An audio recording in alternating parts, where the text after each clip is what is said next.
Last week Saturday రోజు అంటే March 21 రోజు మిస్టర్ ట్రంప్ ఇరాన్ యొక్క ఎనర్జీ సైట్స్పై ఎలక్ట్రికల్ గ్రిడ్స్పై 48 గంటల్లో దాడి చేస్తానని చెప్పి హెచ్చరించాడు. మార్చ్ 23 అంటే మండే రోజు ఇంకొక 5 రోజుల తర్వాత దాడి చేస్తా అన్నాడు. యూటర్న్ తీసుకున్నాడు, టాకో అయ్యాడు. March 28 as per Trump USA దాడి చేయాలి అంటే రేపు దాడి చేయాలి. ఈరోజు ఇంకొక 10 days టైం తీసుకొని ఏప్రిల్ 6 తర్వాత ఇరాన్ యొక్క ఎనర్జీ సైట్స్పై దాడి చేస్తా అని చెప్పి ప్రకటించాడు. ఇక్కడ క్లియర్గా ట్రంప్ బ్యాక్ ఆఫ్ అవుతున్నాడు. In the sense waiting game strategy ఆడుతున్నాడు. బ్యాక్గ్రౌండ్లో యూఎస్ఏ 10,000 మంది అమెరికన్ సైనికుల్ని ఇరాన్లో దింపనుంది. ఇందులో దాదాపు 5,000 మంది మెరైన్ సైనికులు ఉన్నారు. పాసిబుల్లీ యూఎస్ఏ ఇరాన్లో గ్రౌండ్ ఆపరేషన్ చేయొచ్చు లేదా స్పెషల్ ఆపరేషన్స్ చేయొచ్చు. యూఎస్ఏ ఆర్మీ స్ట్రైట్ ఆఫ్ హర్ముజ్లో ఐఎస్ఆర్ సి డ్రోన్స్ను అంటే ఇంటెలిజెన్స్, సర్విలియన్స్ అండ్ రీకాన్సెన్సెస్ డ్రోన్స్ను రంగంలో దింపింది. పైనుండి MQ-9 రీపర్ డ్రోన్స్ ద్వారా నిఘాను ఉంచుతున్నారు. స్ట్రైట్ ఆఫ్ హర్ముజ్లో ఇరాన్ యొక్క మిజైల్ లాంచర్స్ ఎక్కడెక్కడున్నాయి, ఇరాన్ జలసంధి చేయడానికి ఎటువంటి వ్యూహాలు రచించింది అనేది తెలుసుకుంటున్నారు. హర్ముజ్ను విడిపించడానికి ఎలాంటి యాక్షన్ ప్లాన్ సిద్ధం చేయాలి అనే డిస్కషన్స్ యూఎస్ఏ ఆర్మీ బ్యాక్గ్రౌండ్లో చేస్తోంది. ఫోర్ ఫ్రంట్లో డొనాల్డ్ ట్రంప్ చర్చలు చేస్తా అని చెప్తున్నాడు. 10,000 మందిని దింపి ఇరాన్పై ఒత్తిడి పెట్టి we're ready to attack Iran any time, surrender అని బెదిరించడానికి ప్రయత్నాలు జరుగుతున్నాయి. నిన్న ఇజ్రాయెల్ ఇంకొక సర్ప్రైజ్ ఇచ్చింది. హర్మూజ్ను మేనేజ్ చేసే IRGCకు రూత్లెస్ అయిన అహ్మద్ వహీదీను చంపేసింది. As per Jerusalem post USA and Iran మధ్య శాంతి చర్చలు చాలా స్లోగా జరుగుతున్నాయంట. యూఎస్ఏ పెట్టిన ఏ ఒక్క కండిషన్కు ఇరాన్ ఒప్పుకోవడం లేదంట. ఇరాన్ యూఎస్ఏ ముందు పెట్టిన కండిషన్స్ తమకు రెస్పెక్ట్ కావాలి అని, స్ట్రైట్ ఆఫ్ హర్ముజ్ యొక్క ఓనర్షిప్ ఇవ్వండి అని, బ్యాలిస్టిక్ మిజైల్స్ యొక్క ఉత్పత్తిని ఆపేదే లేదు అంటున్నారు. ఫ్రెండ్లీ న్యూక్లియర్ ఎనర్జీ ఉత్పత్తి నాన్ నెగోషియబుల్గా చేసుకుంటాము అంటున్నారు. మాపై చేసిన దాడులకు నష్టపరిహారాన్ని చెల్లించాలి. మినాబ్ స్కూల్పై చేసిన దాడికి క్షమాపణలు చెప్పాలి. మళ్ళీ ఇరాన్పై దాడి జరగదు అనే హామీ ఇవ్వాలంట. చాలా స్ట్రాంగ్గా ఇరాన్ ఈసారి కండిషన్స్ పెట్టింది. ఈరోజు G7 సమావేశం జరిగింది. మన తరపున జయశంకర్ గారు వెళ్ళారు.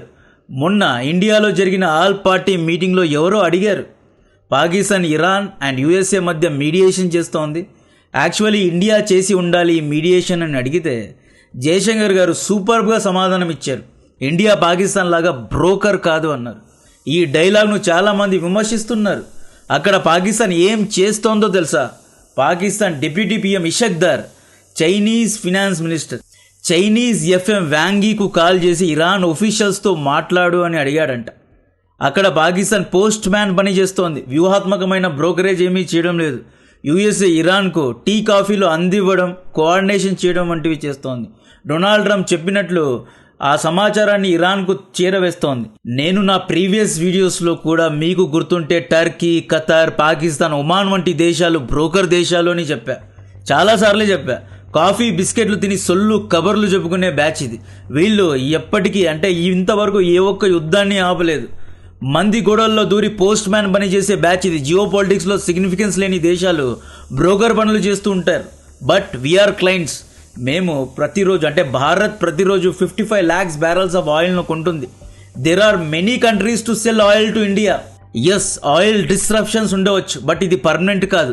ఇండియా ఇలా మామా పనులు చేయదు. జయశంకర్ గారు డైరెక్ట్గా G7 మీటింగ్కు హాజరయ్యారు. ఇఫ్ ఎట్ ఆల్ యూఎస్ఏ ముందుకొచ్చి ఇండియా రావాలి, ఇష్యూస్ను సెటిల్ చేయాలి, మీడియేషన్ చేయాలి అని స్పెషల్గా ఆహ్వానిస్తే మనం వెళ్ళొచ్చు.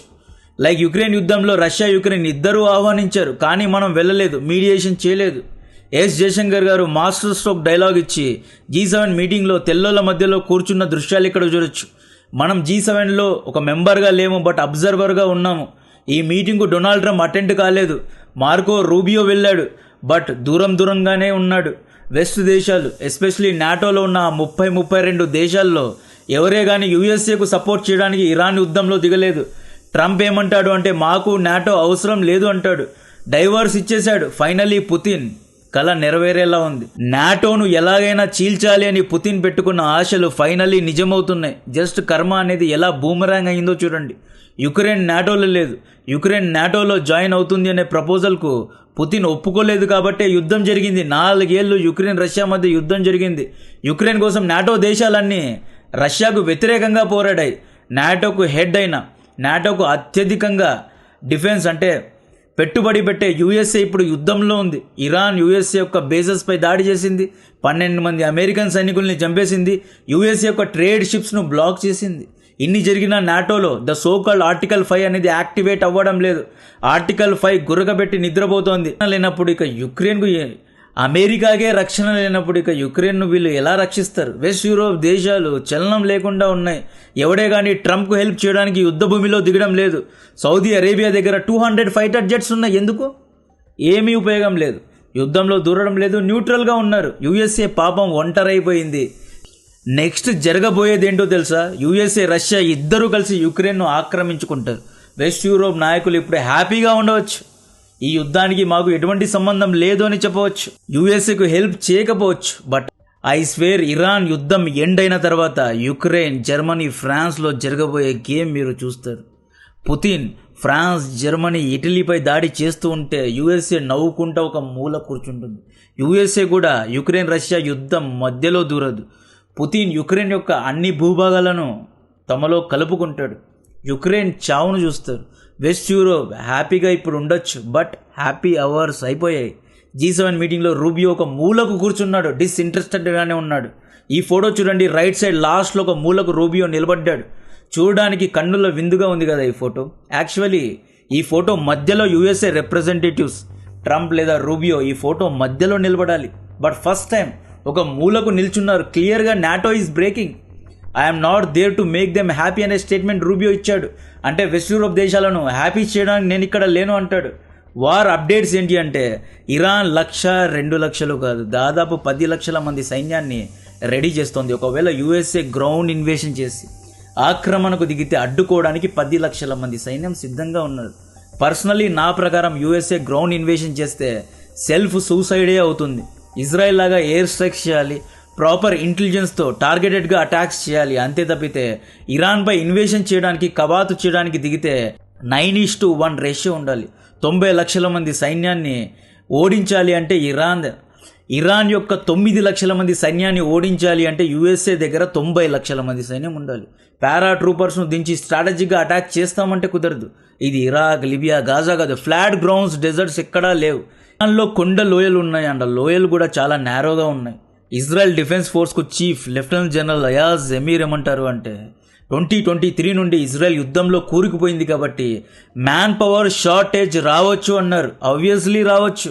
దాదాపు 2 ఏళ్ల నుండి యుద్ధంలో ఇజ్రాయెల్ కంటిన్యూస్గా ఉంది. ఫిజికలీ అండ్ మెంటలీ సోల్జర్స్ బలహీనపడుతున్నారు. But Israel being Israel unpredictable. ఈ యుద్ధంలో ఇజ్రాయెల్ వచ్చే రోజుల్లో ఎన్నో పెద్ద పెద్ద దాడులు చేయబోతుందంట. ఈ యుద్ధంలో ఇజ్రాయెల్ తమ ఇంట్రెస్ట్ను పూర్తి చేసుకుంది. తమ యొక్క టార్గెట్స్ అన్నిటిని హిట్ చేస్తోంది.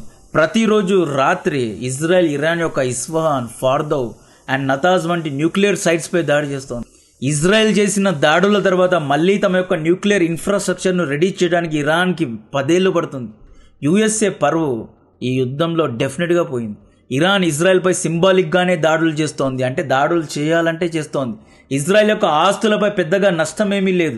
మిడిల్ ఈస్ట్లో యుఎస్ఏ యొక్క మిలిటరీ బేసెస్పై దాదాపు అన్ని బేసెస్పై దాడి జరిగింది. ఇన్ని రోజులు యుఎస్ఏ ఉంది కాబట్టే మిడిల్ ఈస్ట్లో శాంతి ఉంది అని అందరూ అనుకున్నారు. ముఖ్యంగా గల్ఫ్ దేశాలు మా వెనక యుఎస్ఏ ఉంది, మాపై ఎవరే కానీ దాడి చేయలేరు అనుకున్నారు. But for the first time Iran Gulf దేశాలపై, ముఖ్యంగా దుబాయ్, కువైట్, బెహ్రీన్ వంటి దేశాలపై దాడి చేసి వెస్ట్రన్ ఇంట్రెస్ట్కు చెక్ పెట్టింది. ఈవెన్ ఇరాన్ అమెరికా వల్ల సాధ్యమవుతుందా అంటే గల్ఫ్ దేశాల్లో అమెరికాపై ట్రస్ట్ డెఫిసిట్ అంటే నమ్మక లోటును తీసుకొచ్చింది. ఆయిల్, ఎనర్జీ డెఫిసిట్ ఒకటే కాదు, ట్రస్ట్ డెఫిసిట్ కూడా వచ్చింది. మిడిల్ ఈస్ట్లో దాదాపు 50,000 మంది అమెరికన్ సైనికులు ఉన్నారు. ప్రస్తుతం అంతర్జాతీయ వ్యాపారం డాలర్లో జరుగుతోంది. లేదా ఆయిల్ను, పెట్రోల్, డీజిల్ను డాలర్తో అమ్ముతున్నారు అంటే దీనికి గల కారణం మిడిల్ ఈస్ట్ దేశాలకు అమెరికా రక్షణ ఇస్తోంది అని చెప్పి. బట్ ఈ యొక్క ట్రస్ట్ గ్యాప్ను అంటే ఈ ట్రస్ట్ డెఫిసిట్ వచ్చింది అనుకోండి, ఒకవేళ గల్ఫ్ దేశాలు రేపు దినాన మాకు అమెరికా యొక్క అవసరం లేదు, ఇరాన్, రష్యా, చైనా లేదా ఇతర దేశాలు మాకు రక్షణ ఇస్తాయి అంటే అమెరికా యొక్క హెచ్మనీ పడిపోతుంది. అండ్ క్యాస్కేడింగ్గా అమెరికా సూపర్ పవర్ 10 నుండి దిగిపోవాల్సి వస్తుంది. కాబట్టి డొనాల్డ్ ట్రంప్ ఇంత టెన్షన్లో ఉన్నారు. ట్రంప్ దగ్గర ఇప్పుడు 2 ఆప్షన్స్ ఉన్నాయి. ఒకటి, ఇరాన్తో చర్చలు చేసి ఇరాన్ను ఒప్పించి స్ట్రైట్ ఆఫ్ హార్మూజ్ను ఓపెన్ చేయాలి. సెకండ్ ఆప్షన్, రోజుకు 16,000 కోట్లు $2 బిలియన్ ఖర్చు పెట్టి హర్మూజ్లో మిలిటరీ ఆపరేషన్ చేసి బలవంతంగా ఓపెన్ చేయాలి. ఫస్ట్ ఆప్షన్ ఒక మీటింగ్, ఏసీ రూమ్, చాయ్ బిస్కెట్తో అయిపోతుంది. సెకండ్ ఆప్షన్ కోసం యుఎస్ఏ ఎంతో డబ్బును, ప్రాణ నష్టాన్ని అండ్ చాలా వరకు అంటే చాలా రోజులు యుద్ధంలో ఇరుక్కుపోతుంది. ఫస్ట్ యుఎస్ఏ స్ట్రైట్ ఆఫ్ హర్మూజ్ను ఓపెన్ చేయాలి అంటే 6 టార్గెట్స్ని హిట్ చేయాలి. Number 1 target Bandar Abbas port. ఇక్కడ ఇరాన్ యొక్క మెయిన్ నావల్ హెడ్ క్వార్టర్స్ ఉంది. ఇది directly northern side of strait of Hormuz దగ్గర ఉంటుంది. ఇక్కడ నుండే Iran navy warships, fast attack boats and missile units అంటే మిజైల్ లాంచర్స్ను కంట్రోల్ చేస్తూ ఉంటుంది. యాక్చువల్లీ ఇరాన్ నేవీ యొక్క సెంట్రల్ కమాండ్ మొత్తం బందర్ అబ్బాస్ పోర్ట్ దగ్గరే ఉంటుంది. Second target Qeshm islands. ఇది లార్జెస్ట్ ఐలాండ్ అండ్ ఇది బందర్ అబ్బాస్ పోర్ట్కు చాలా దగ్గరలో ఉంటుంది. ఇక్కడే military bases, radar stations, drone operations అన్నీ జరుగుతూ ఉంటాయి. థర్డ్ ఐలాండ్ పేరు హర్మూజ్ ఐలాండ్. ఇది చాలా చిన్న ఐలాండ్, బట్ ఇది నారోగా ఉంటుంది కాబట్టి ఇక్కడ watch towers and observations points ఉంటాయి. ఇక్కడ నుండే సడన్గా ఇరాన్ నేవీ ట్రేడింగ్ షిప్స్పై, కార్గో షిప్స్పై దాడి చేస్తూ ఉంటుంది. హర్మూజ్ ఐలాండ్ చూడండి, స్ట్రైట్ ఆఫ్ హర్మూజ్కి ఎంత దగ్గరలో ఉందో. ఇక్కడ నుండే డైరెక్ట్గా ట్రేడింగ్ షిప్స్పై దాడి చేస్తున్నారు. ఇండియన్ ఆయిల్ ట్యాంకర్స్పై ఇక్కడ నుండే దాడులు జరుగుతున్నాయి. హర్మూజ్ ఐలాండ్స్ను ఆక్రమించాలి లేదా పూర్తిగా కబ్జా చేయాలి, అంత ఈజీ కాదు. ఫోర్త్ ఐలాండ్ పేరు లరాక్ ఐలాండ్. లరాక్ ఐలాండ్ అనేది నారో ఐలాండ్ అండ్ చాలా ఇంట్రెస్టింగ్ ఐలాండ్. ఇక్కడ ఇరాన్ సర్విలెన్స్ చేస్తుంది, అంటే ట్రేడ్ షిప్స్పై ఇక్కడ నుండే నిఘాను ఉంచుతుంది. ఇక్కడ నుండి మిజైల్ డిప్లాయ్మెంట్, డ్రోన్ డిప్లాయ్మెంట్ కూడా చేస్తుంది. అంటే కుర్రం షా మిజైల్స్ లేదా షాహెద్ ఆరోష్ వంటి డ్రోన్స్ను లరాక్ ఐలాండ్ నుండే ఇరాన్ ఫైర్ చేస్తుంది. ఫిఫ్త్ ఐలాండ్ పేరు హెంజమ్ ఐలాండ్. ఈ ఐలాండ్ కాషిమ్ ఐలాండ్కు దగ్గరగా ఉంటుంది. ఇక్కడ నుండి ఇరాన్ ప్యాట్రోలింగ్ ఆపరేషన్స్ వంటివి చేస్తుంది అన్నమాట. సిక్స్త్ చాబహార్ పోర్ట్ను కంట్రోల్ చేయాలి అమెరికా. సెవెంత్ కార్గ్ ఐలాండ్లో ఆక్రమణ చేయాలి లేదా కార్గ్ ఐలాండ్ను పూర్తిగా కంట్రోల్ చేసుకోవాలి. కార్గ్లో దాదాపు 90% ఇరాన్ యొక్క క్రూడ్ ఆయిల్ అనేది ఉత్పత్తి అవుతుంది. ఇక్కడ నుండి ఇరాన్ దాదాపు 70% డబ్బును సంపాదిస్తుంది. కార్గ్ ఐలాండ్ను పూర్తిగా ఆక్రమించాలి, గ్రౌండ్ ఇన్వేషన్ చేయాలి. కార్గ్ ఐలాండ్ నుండి ఇరాన్ కోస్ట్ దాదాపు 15 కిలోమీటర్స్ దూరంలో ఉంటుంది. ఈజీగా కార్గ్ ఐలాండ్లో ఉన్న అమెరికన్ ఆర్మీపై Iran Shahed drones, ballistic and hypersonic మిజైల్స్ను ఫైర్ చేయగలదు. ఇక్కడ నేను యూఎస్ఏ ఆర్మీ వీక్ అని చెప్పడం లేదు. ఆబ్వియస్లీ పెసిఫిక్ మహాసముద్రాన్ని దాటి యూఎస్ఏను ఆక్రమించాలి అని ట్రై చేస్తే సాధ్యమవుతుందా? సాధ్యం అవ్వదు. ఎందుకంటే అది యూఎస్ఏ పిచ్ అనమాట. ఇది ఇరాన్ పిచ్. ఇరాన్ పిచ్కి వచ్చి ఇరాన్ను ఆక్రమించడం అంత ఈజీ కాదు. On top of that Gulf దేశాలు సహకరించడం లేదు, నాటో దేశాలు సహకరించడం లేదు, ఏషియా దేశాలు అసలే యుద్ధంలో దూరవు, పాకిస్తాన్ సపోర్ట్ చేయడం లేదు, సౌదీ అరేబియా చేతులు తెసింది. ఖతార్ ఏమంటుందో తెలుసా? మాకి యుద్ధానికి ఎటువంటి సంబంధం లేదు అంటుంది. As per sources, unofficial news ప్రకారం ఖతార్ ఇరాన్కు $6 బిలియన్ దాదాపు 40,000 కోట్లు ఇచ్చేసి బ్యాక్ డోర్లో డీల్ చేసుకుందంట, కాంప్రమైజ్ అయిందంట. ఇరాన్ ఇక ఖతార్పై దాడులు వంటివి చేయదు. ఇద్దరూ కాంప్రమైజ్ అయిపోయారు. సౌదీ ఇంకా యుద్ధంలోనే దిగలేదు. కువైట్, బెహ్రీన్ దగ్గర తలా 30,000 మంది సైనికులు ఉన్నారు. వీళ్ళేం చేయగలరు? నాటో దేశాలు సహాయానికి రావడం లేదు. ఇజ్రాయెల్ను లెబనాన్లో బిజీగా చేశారు. ఇజ్రాయెల్ తమ ప్రజల్ని రక్షించుకోవాలి. ఇజ్రాయెల్ యొక్క మేజర్ ఇంట్రెస్ట్ తమ ప్రజలు. Israel not interested to open Hormuz. ఇంకా ఇరాన్ హౌతీను యాక్టివేటే చేయలేదు. ఇజ్రాయెల్ ఏమంటుందో తెలుసా? బెహ్రీన్లో ఉన్న యుఎస్ఏ 5th ఫ్లీట్ యొక్క బాధ్యత హర్మూజ్ను ఓపెన్ చేయడం, మా బాధ్యత కాదు అంటుంది.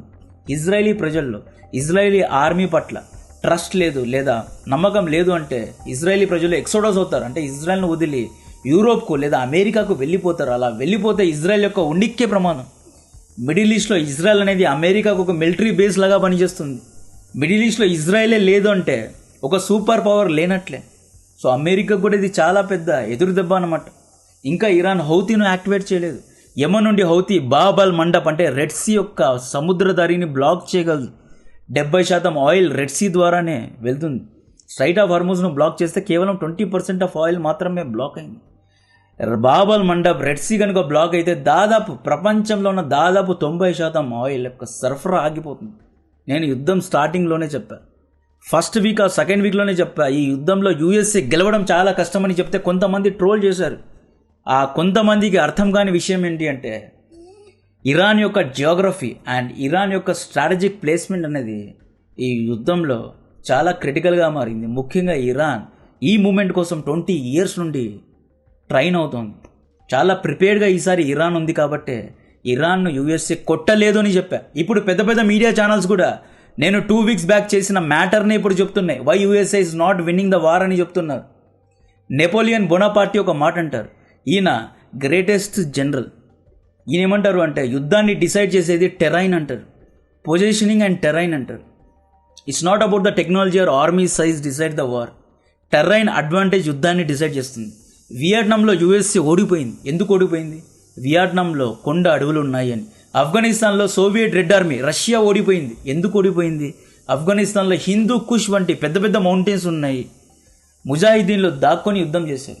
బ్యాటిల్ ఆఫ్ థర్మోపైల్లో 300 మంది స్పార్టాన్స్ ఒక లోయలో దాదాపు 1000 లక్షల మంది పర్షియన్ సైనికుల్ని ఓడించారు. ఎలా ఓడించారు? Terrain advantage. కొండ లోయల్లో యుద్ధం చేసే శివాజీ మహారాజ్ అతిపెద్ద మొఘల్ సామ్రాజ్యాన్ని ఓడించారు. శివాజీ మహారాజ్ గారి స్ట్రాటజీ ఏంటి?